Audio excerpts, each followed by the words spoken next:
official catchy jingle. From the city till I ecstatic to red. Live that SINY.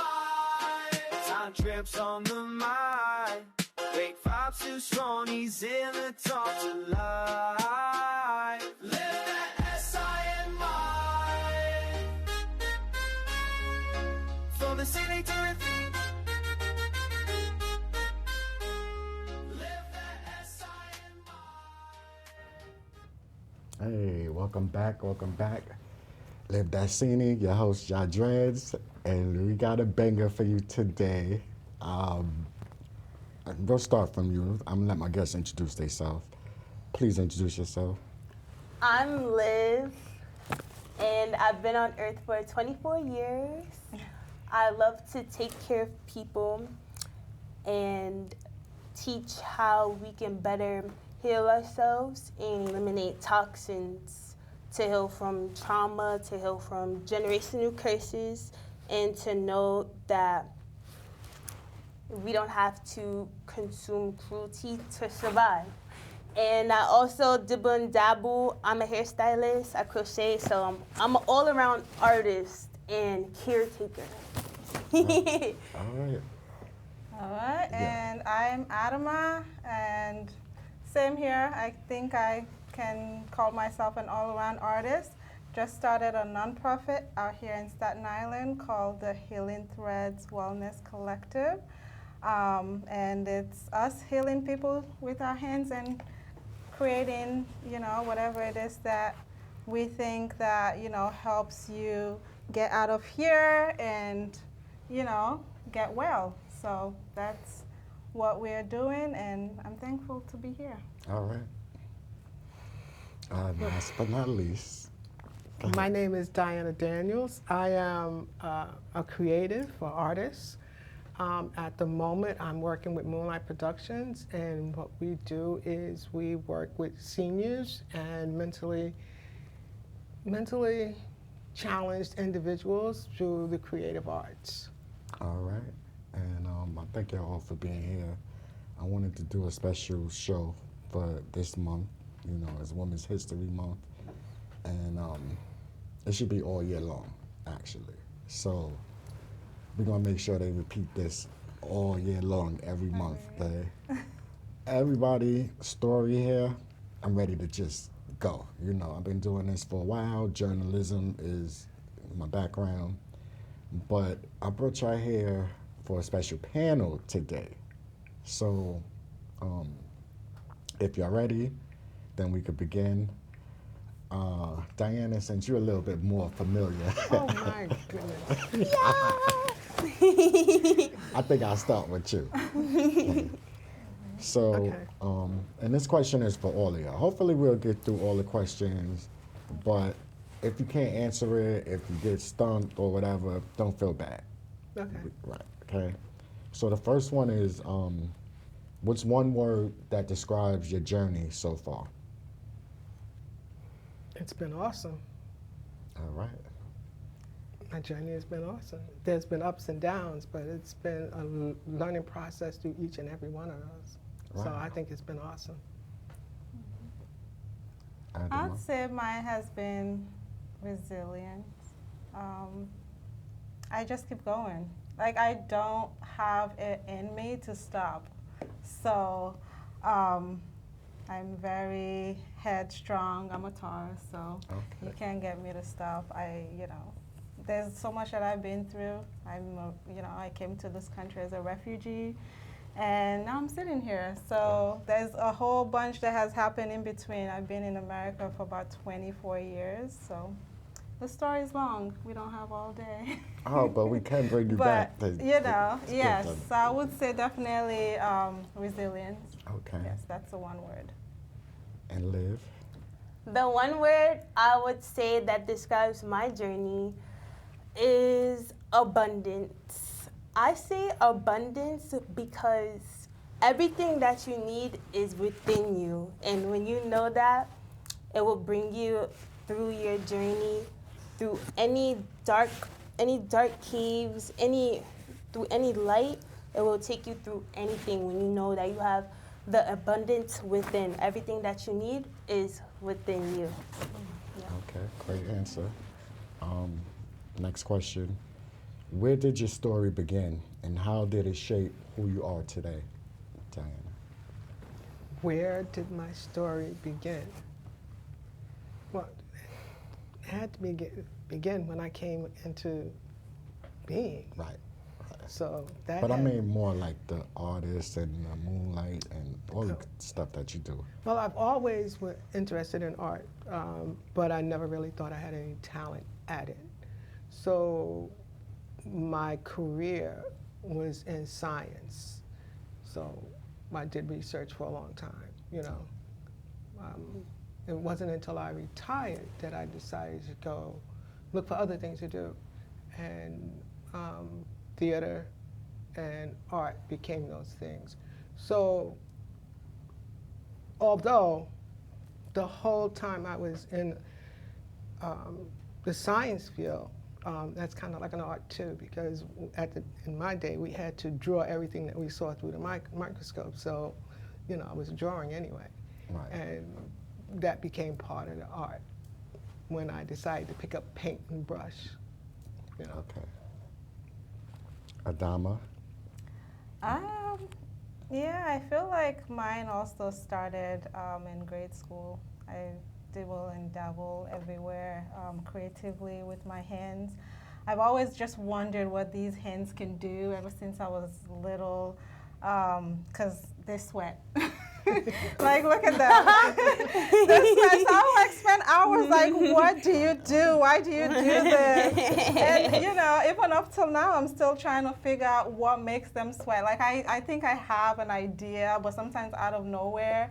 But also, it's like an intuition thing. Like, I feel like when I create, when I'm in that space to create, like, I first feel it in my hands.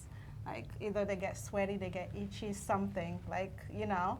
But, you know, I make jewelry, I make clothes, I've been, you know, dibbling, dabbling there. I do hair as well, I do my children's hair. I don't do other people's hair, though. You know, I feel like that's a you know, very personal thing. But, you know, creating for me is my escape. That has been what has healed me. That has been what has brought me back to me. Every time that I've gone through, you know, the most things that would probably shatter me or break me, I just go somewhere and create. And I just, you know, go bead quick. And I feel myself just releasing that tension. And I feel like that's how my co-founder and I, Maya, we started the Healing Thread. She's not here today, but she's also a creative in the sense that, you know, she also has her own business where she makes things with her hands. And we just connected out of, you know, a very unpleasant work situation, and we decided to do our own thing and base it off of creativity. And I think that, you know, it's an amazing way to really get people to feel well, to heal, to disconnect. Whenever it is that you work with your hands, I feel like that, you know, that kind of is a starting point always. Right. Yeah. Liv? My creative journey started sparking up for real when I decided to not eat meat anymore. And that came about through the cleansing of my womb, and also your gut is connected to your brain. So now I know that I had ultimate brain fog. Like, I didn't know that I could create all of these things. I didn't know that I was so creative that I liked wearing colors, you know, that I liked to really dress up. Like, I always knew that I'd like to dress up. I didn't know where to get the clothes. I didn't know what I really wanted to put on before. And now I do. Like, I know what I want to wear, you know. I know that I like colors. I know what I like now. And before I did stop eating meat and, processed foods and chemicals, I was doing hair. And I was doing it but I wasn't doing it as much as I'm doing it now. So with that, it's like after I cleansed, I have a more clear mind, and I'm able to expand on my businesses more, focus on what's important, helping others with what I know, helping people heal.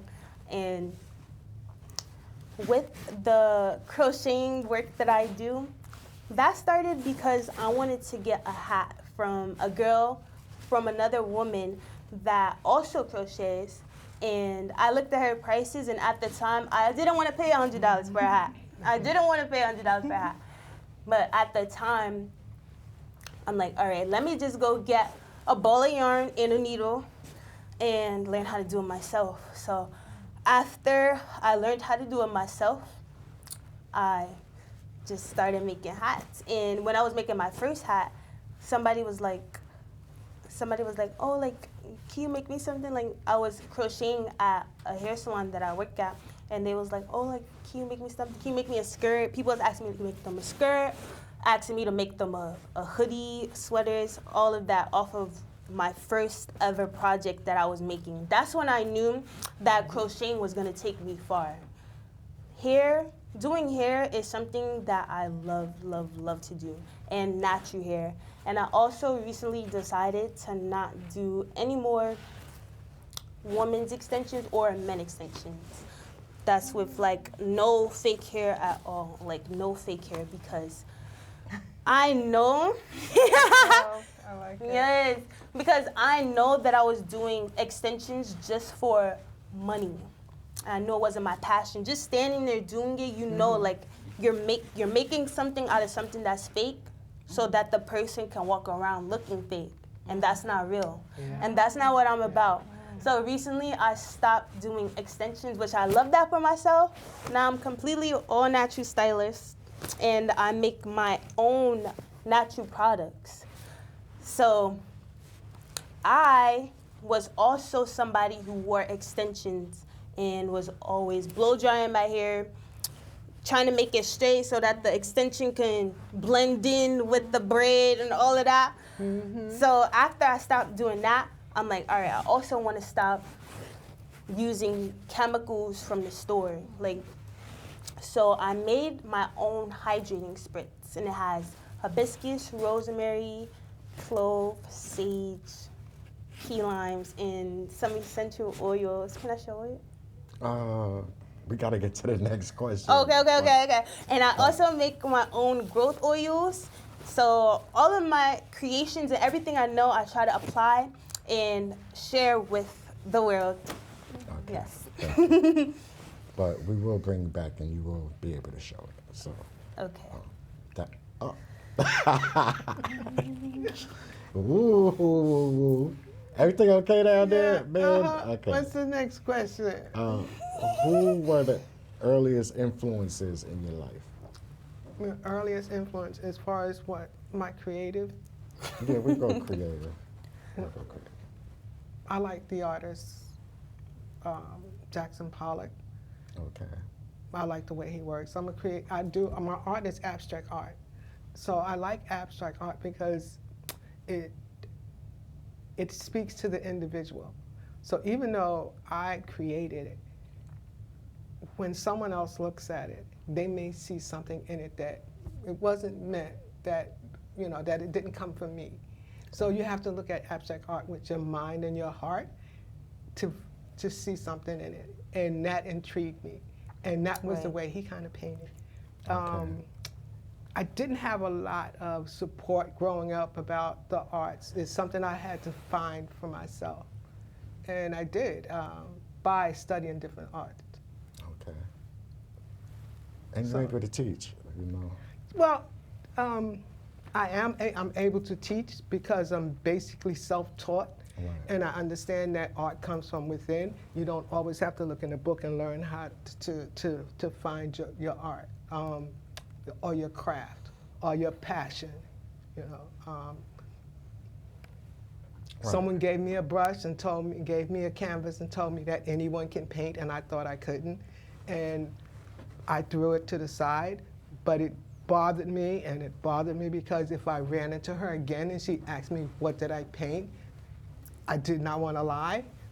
So I took it out and I started painting. I didn't like the things that I did at first, but I never stopped. Right. I kept going until, I don't know, I got about 100 in my house now, so, you know, Okay. and maybe more. Right. And if I had to answer the question, you would be one of my influences. Well, because I did it on his show. I And came in, I you painted. also taught me to Came do in, I it. painted on Right, his show. right. But I do it also with seniors at the senior centers. Because some of them, they don't think that they can paint either. They think that they're, you know, beyond learning how to do things like that. And I go there to show them that you're never too old to learn how to do something, never too old to be creative. Yes. I just have fun, and I have fun with them doing it. Right. Okay, Adama. I'm so sorry. Yeah, what was the Okay. question, right? Who were the earliest influences in your life?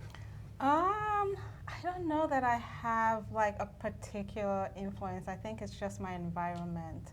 I think it's, you know, being a kid and, you know, growing up in a kind of unstable environment where a lot of chaos kind of forces you to be alone a lot.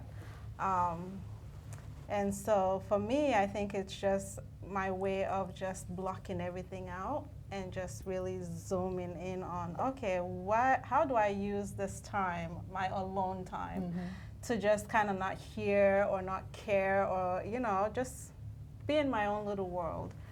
So I just, and you know, and back in the day too, they had home economics, you know, so I say, Yes, they did. you know, Yes, they did. so at school we learned everything from cooking to sewing to, you know, all of this homemaking. So I dabble with everything, and I realized that that's really where my true passion came from, and that like it really made my heart happy.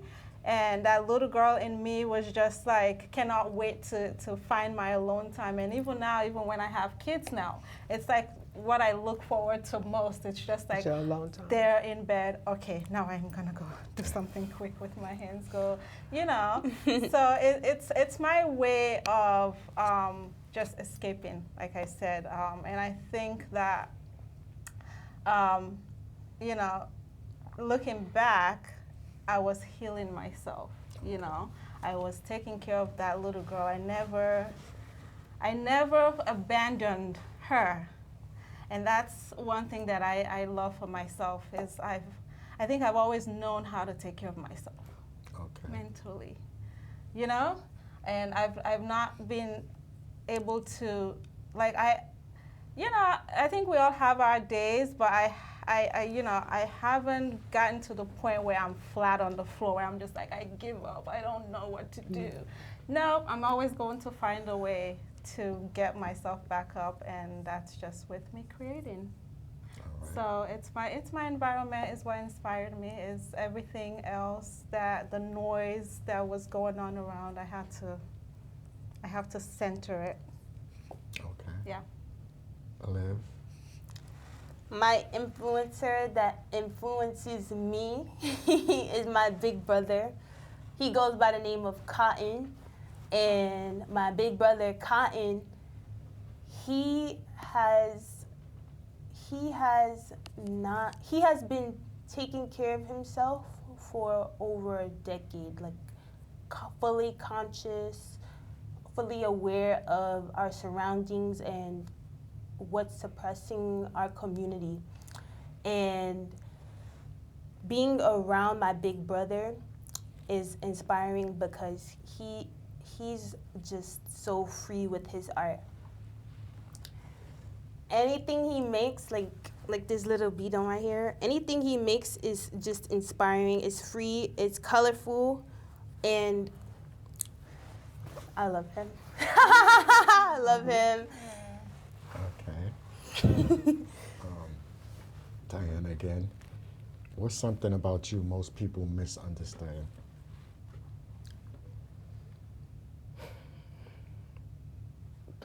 don't know. Comments, people come in the comments. I don't know. Olivia here. They say I'm mean. I'm not. I'm not mean. I'm just quiet. Right. Oh, I didn't even know you can substitute those two words for each other. Wait. I'm not. He said no correlation. I'm just quiet. You have to ask me a question for me to, like, I don't just like offer out information. I would have just sat here and quiet and listened to people speak and stuff, and it was like, oh, she's not saying anything. What's wrong with her? It's nothing. I'm just enjoying the moment. Sometimes I can sit with a person and we can just enjoy each other's presence. Okay. You don't have to speak all the time. Sometimes it's just good not to. Anyway, I'm not mean. Okay. I can vouch for that. Okay. I think so too. Yes. Adama. That I'm quiet. I'm not. I think it's because I'm soft-spoken.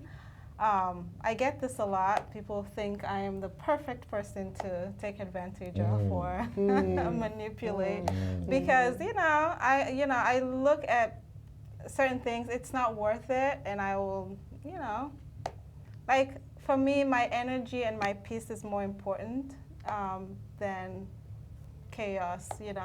And I've been able to be very selective of people and places and things. So, yeah, ever since I was young, I get that all the time. And that's something I've been able to navigate as well because as a kid, I've dealt with adults that will tell me, oh, she thinks she's better than everyone, or she, but it's just I don't talk until I'm spoken to. Like, you know what I mean? Like, it's one of those, it's also cultural, My dad, when company would come, kids have to be kids. You go away, let adults be adults, and have adult conversations. And so it's part of how I grew up, but also it's just that I was very protective of my peace, and I still am. So, I'm not shy. I could be reserved, but I'm not shy. I'm not, I don't think that I'm better than anyone, but I'm selective. There you go. That's the word. I'm selective. Okay. Liv. This can be a misconception. It's about how I come off about healing. And healing is something that we all should do and something that we all should want to do, something that we all need to do. And it's not a religion, so it's not something that I'm forcing on you. It's something that Earth wants you to do. So a misconception could be that I'm putting something on you, like how people like try to put a religion on you, but it's really something that's really good for you, like Earth wants you to heal. So that could be like a misconception of how I share my knowings with the world. Yeah. Diana, Yes. if someone from your childhood saw you today, what would surprise them the most? That I am an artist. Okay. That would surprise them the most. I think a lot of, when I was a kid, I used to, I was always a mediator. If I had two friends that were fussing and fighting, I was like, okay, what did you say? She said, and then what did you say? Okay. I would bring them together, and then we would sit down and I would have them talk about it, just to hash it out. So I think they would have thought I would have been some type of mediator someplace, but no, I'm an artist where you can just, lose yourself in the paint, in the things that you create. Okay. Adama? That I actually talk. Yeah, I think, I don't know. Like, you have to talk to people to get that that from them, what they think about you, or Right. yeah. I think for me, it's just that, you know, people didn't think that I talked to others and I wasn't social or I wasn't outgoing, but I will tell you what, you know, a lot of people still ask me to this day. It's just like, why are you not already a, you know, creator or, you know, because they know I've always been Okay. fidgeting with something with my hands. But yeah, I really, I can't say, but I think the only thing that makes, that I can think of is just that I am actually able to intermingle with people and express myself. But yeah. Liv? The question was something that my childhood friend would be surprised about. Yeah, the most. What would surprise them the most if they seen you today? So I do be seeing like a lot of my childhood friends, and a lot of them say, "Oh, Liv, you're still the same. You still look the same. You still sound the same." And I'm like, "Oh yes." So yeah, I feel like I'm the same. Like I come off as the same type of person. I have grown a lot internally in terms of how I come off to friends, and personality is still the same. Yeah. Okay. Diana, Yes. what impact do you want your work to have on people?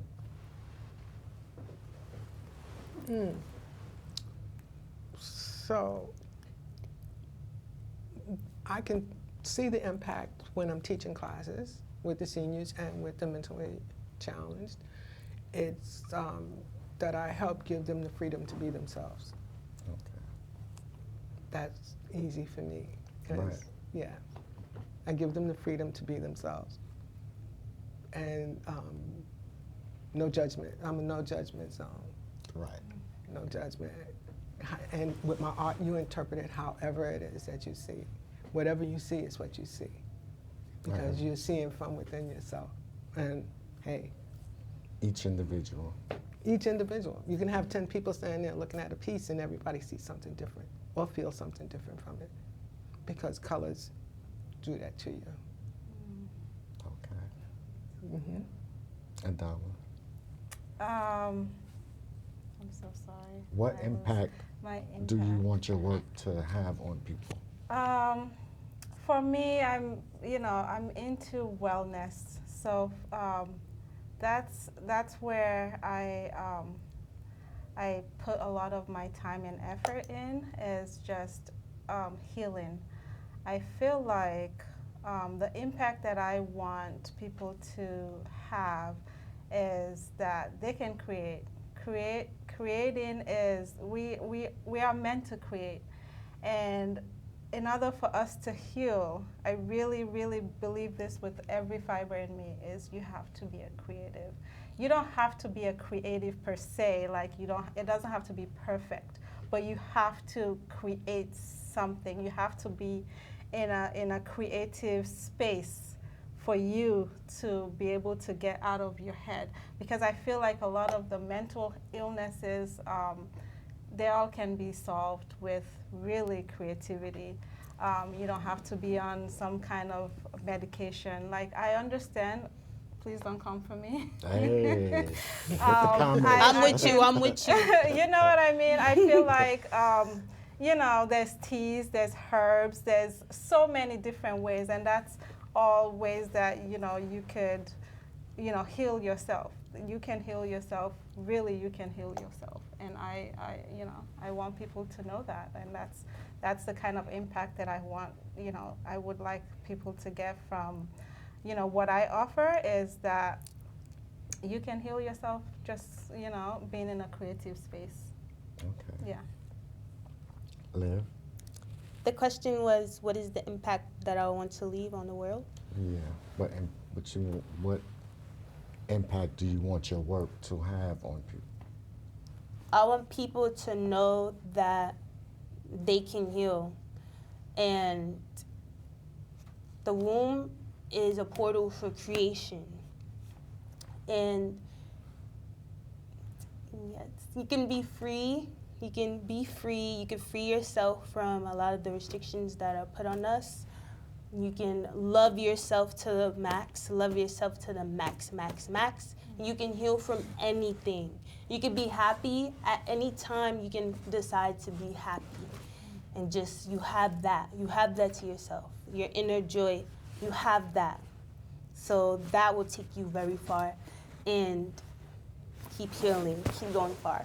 Okay. Keep being happy. What responsibility comes with living your life? What responsibility comes? What living your life? I don't understand the question. Okay, it's kind of. I don't understand what responsibility. What responsibility comes with having a platform? With having a platform. Yes. Okay, what I'll say is when the platform I have when I'm teaching the classes is when I'm dealing with mentally challenged and or the seniors. It's, my responsibility is to care for their emotions, the emotions that I evoke through the exercises that I'm doing with them. Because sometimes they're not ready to handle the emotion that comes with either, sometimes it's just simple putting down colors and stuff. They're not ready to handle the emotion that's come from that. And even with the acting, when they act and they have to say certain lines and do certain things, it's my job to be there to receive the emotion that they are emoting if they can't handle the emotion that's coming out. Okay. So I tell you what, there's some of at one of the senior centers, Friendship Club, I do music and memory, because music memory is usually the last memory during Alzheimer's that they lose. So they may not remember who they are and where they are, but if you can play a song that they remember from 50 years ago. Say I'm dealing with this, she's like 85. And I play once a week and I'm playing music for them. And she just sits and she says. So one day I'm playing the music and she just started to sing. She remembered, and then she smiled, and then she looked at me and she was like, she was throwing me kisses, and because it just brought her back to life within the group that she's in. Now she's there all the time. She goes to this, she goes to the center all the time. But that one moment that she was there, I was happy that I was able to connect. I found a piece of music that connect to bring her so that she could connect to be here and present at this day. So she wasn't back in time. She was present right here at that day, at that time. It's only happened a couple of times, but yeah, I'm responsible. Okay. To help manage that, and I wish I could have just kept playing all the songs that she would remember, so that for that whole hour she would be here with us in this day and time. So, yeah. I loved it. When I went home, I just felt great, because if no one else enjoyed the music I played, she did. And that's what I feel like she did. And I know that experience because we was together and I kind of seen something like that when the song Before I Let Go came on. Yeah. And, right. Because I didn't know. I started talking with different psychologists and social workers and stuff that Alzheimer's Foundation is that music memory is the last memory that they will have. So it's always good. People try to bring them back. Usually you have to be with them in the moment that they're in and bring them back slowly to present day. So if you know them, you go back to when they were a little girl, because that's probably a memory they're having, and then what happened, and then you can bring them to today. But music will instantly bring them to today. They'll go to that moment, and then they'll be today. It's mind-boggling, but the brain is a wonderful thing because they have that memory, and then they will be they're here today. Right. And 25, 30 years ago, then automatically they're right here in the present. Right. I love it. And no medication, no side Exactly, effects. exactly. Yeah, right. Without medication or side effects of medication. Don't come at me either. You know what I'm saying? Hit the comments, hit the comments. Yeah. Okay, hey. But it happens, you know, it happens. And it's a good feeling. At least to me, it's a good feeling. I had that today, you know. Okay. She was good. Might not be next week, but today she was good. Well, you gave a secret tool that people could use who knows or have people with somebody suffering with from Alzheimer's, that dementia instead and of stuff. trying to get them like, remember my graduation, remember Yeah, this, remember that. you can't force it, you know, not like that. But music and memory, hey, I love it. Because I like music too. I mean, music makes you happy, you know. It's needed. It's needed. Yeah. I remember growing up, the radio, everybody played the radio in the house all day long, and songs would come on, and you just couldn't focus on what you was doing. You just got caught up in the music that came on, so it's needed very much. Adama, It's my responsibility. that comes by having your platform. Having a platform. I feel so responsible. I feel like we're not tapped in enough. You know what I mean? I feel like as a collective, I feel so responsible to heal people. I don't know why, but you know, and I feel like, I think I heard someone say, we're not mad enough. We're not mad enough to actually seek the things that is supposed to center us. That's supposed to, you know. I feel like a lot of us, you know, we know the work that needs to be done, but you know, if it's not me. It's more like it's just for me. You know, it's Right. me. It's not those people. It's, you know what I mean? I don't know if I'm saying it right. It's a collective. It's healing is collective. It's everyone. We have to be inclusive. So if something good is going on for me, I don't feel like that should just stay with me. I want to pull you To in. share I want it. to Right. share with you. You know, if you're talking about you know, eating healthy, like, I want to learn about that. I want to learn what you do with, you know, people with dementia. I feel like we all have to collectively come together like we are right now. So for me, it's a big responsibility of mine. I feel like I want to reach as many people as possible to just heal together, because I know that it's, you know, it's a collective issue. It's a collective decision for us to come together to be able to set the tone for the next generation even. You know, I have children. For me, it's very important to be a part of a community that, you know, nourishes them, and as they also, you know, find their place in the world, they can be able to give back. You know, I want to instill that responsibility in them as well, that it's not just about them, it's about everyone. Okay. You know, so yeah, I feel a great responsibility. I think more so now, having children, I'm very, very passionate about it. You know, yeah. Okay. Liv? I feel responsible as a chiefess to take care of everyone and to take care of the land. That means all living beings get love. And one of my responsibilities is to always be myself, because people will always need me to be present.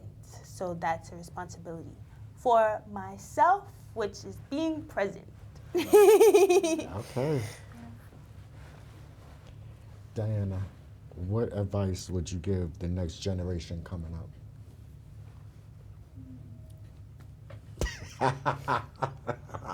Yeah, I'm gonna need the tea, Diana.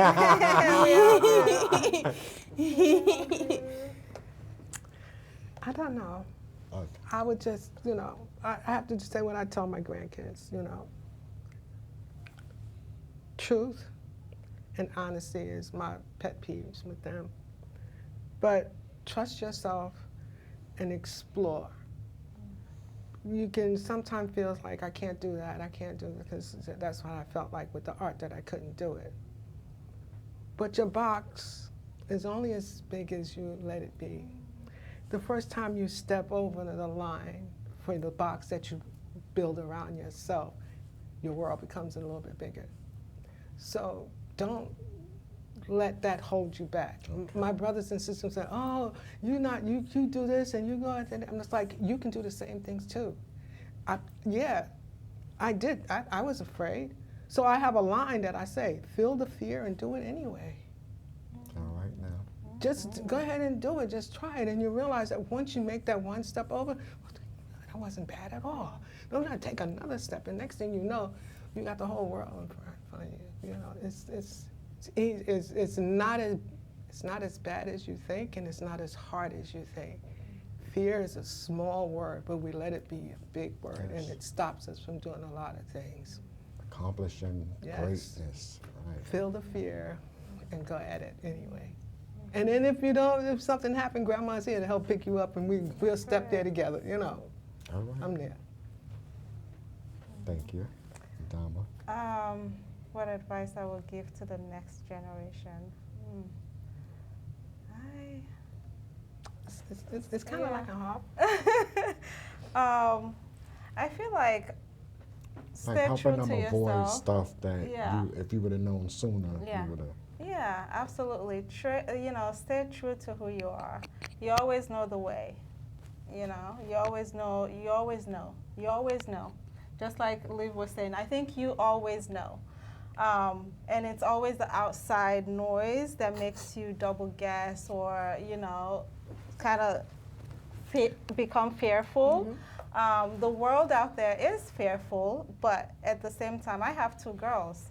At the same time, I want them to fly. I don't want that to limit them into conforming or thinking that they're less than or anything. I want them to know that if that person has that opportunity, it's because they went for it. What's stopping you? Why didn't you go for it? You know what I mean? You can do it too. There's no color. I can't imagine a world where, I feel like this person have this, so therefore I can't do it. There's a lot of people that do art that, but what makes me separate is me being true. What makes me different is being true to who I am. Because what I'm going to create, the same bracelet is going to be different than that person's because it's my personality, it's me.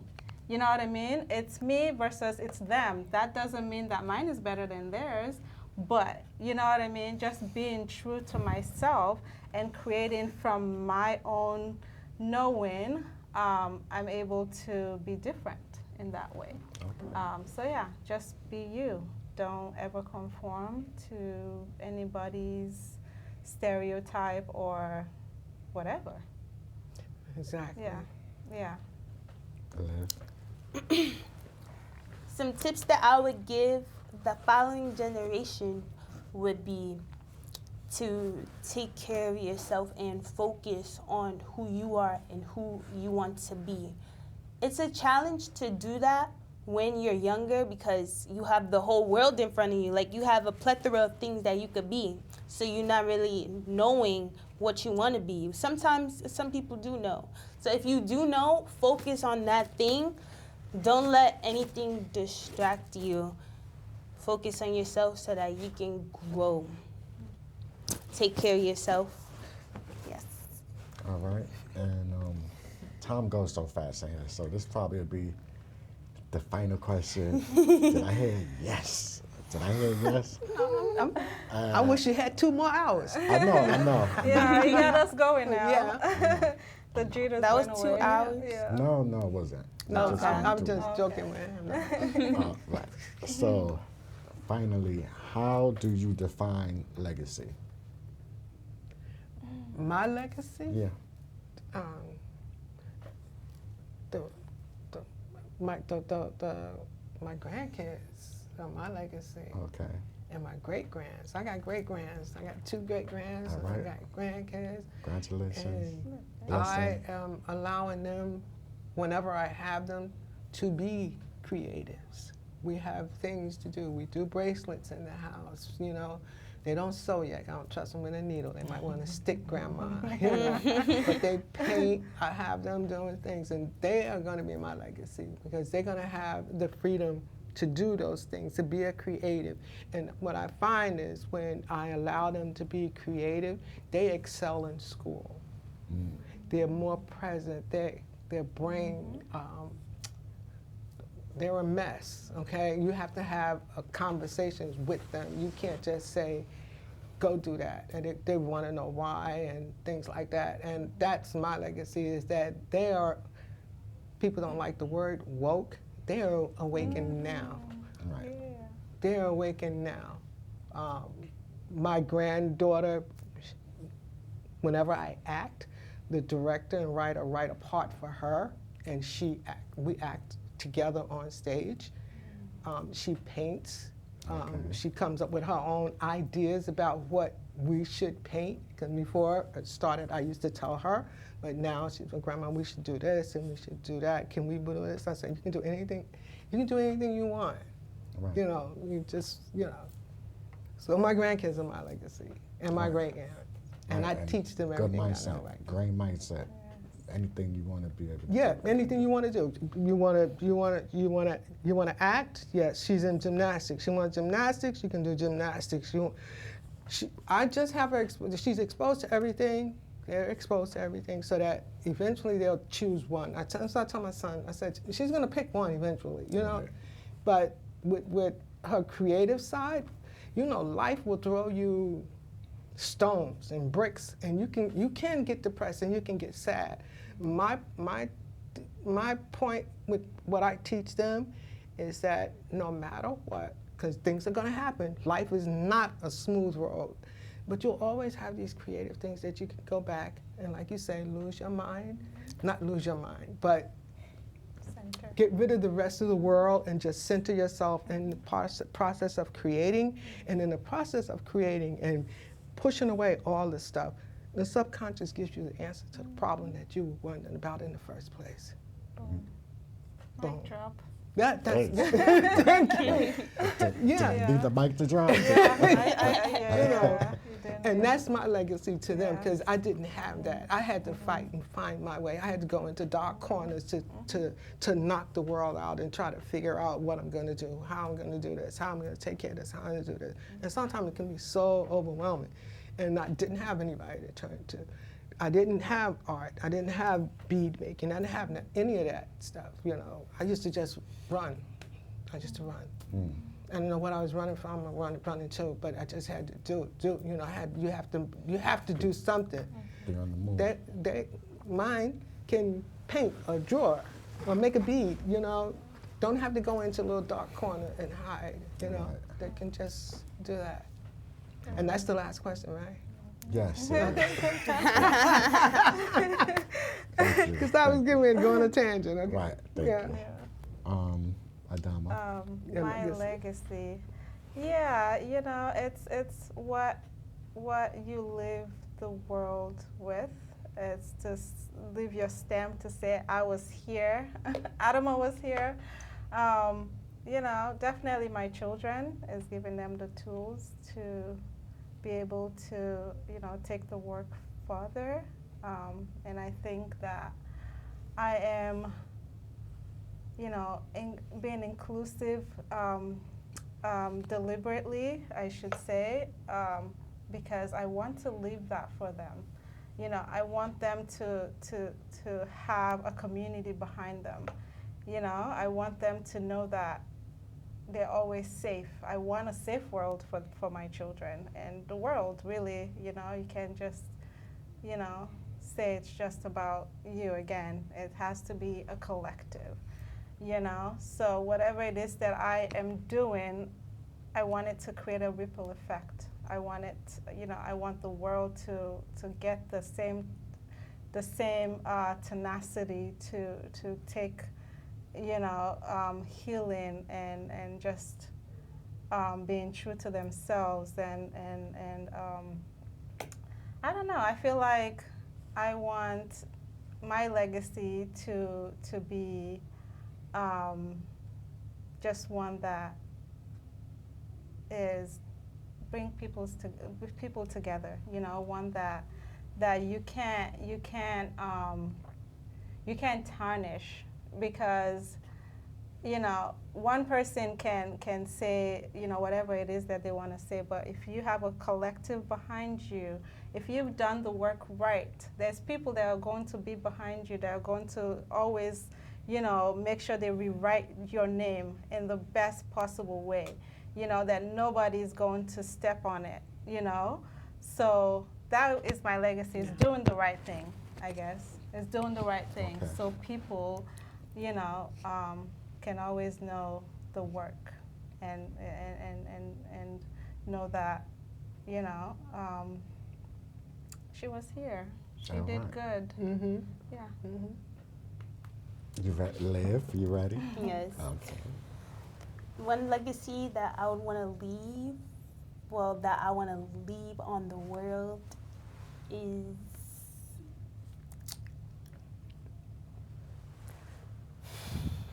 protect your inner joy. Your inner joy will bring you so far.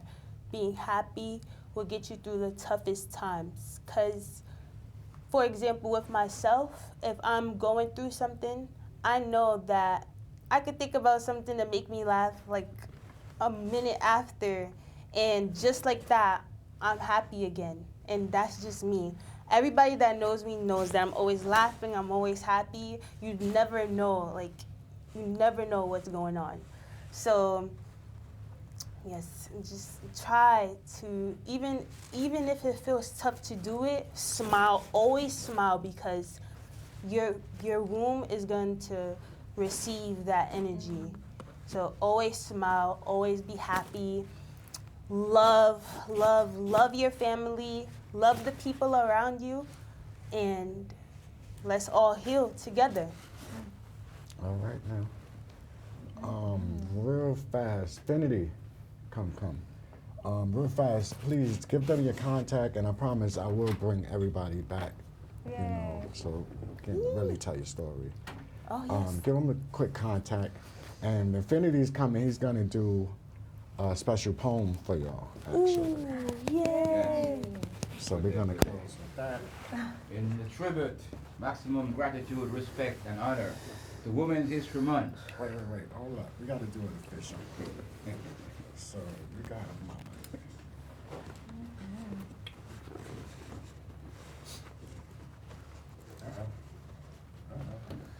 All right. Take that up. Can you record? John, you can record? You can record. You got your phone there? Yes. I can? How you feeling? Feeling all right. Ladies, You're feeling thank you good? for coming for Women's History Month. Yeah. And I say maximum gratitude to all the great women of the world who have stood up to make the world a better world, because you cannot have God without goddess. Just like you have the sun, the real sun is the central spiritual mother sun. And this is a special tribute to Louise Little. Who is Louise Little?